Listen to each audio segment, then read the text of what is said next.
يخرج منهما اللؤلؤ والمرجان فبأي آلاء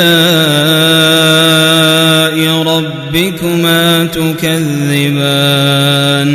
وله الجوار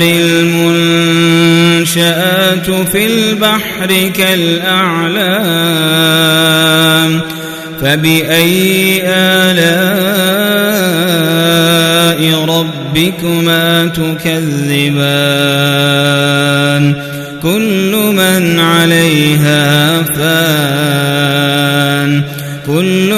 عليها فان ويبقى وجه ربك ذو الجلال والإكرام فبأي آلاء ربكما تكذبان يسأله من في السماوات والأرض كل يوم هو في شأن فبأي آلاء ربكما تكذبان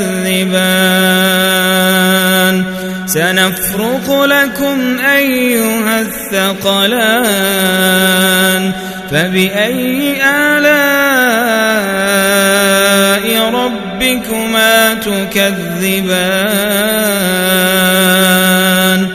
يا معشر الجن والإنس إن استطعتم أن تنفذوا من أقطار السماوات والأرض فانفذوا لا تنفذون إلا بسلطان فبأي آلاء ربكما تكذبان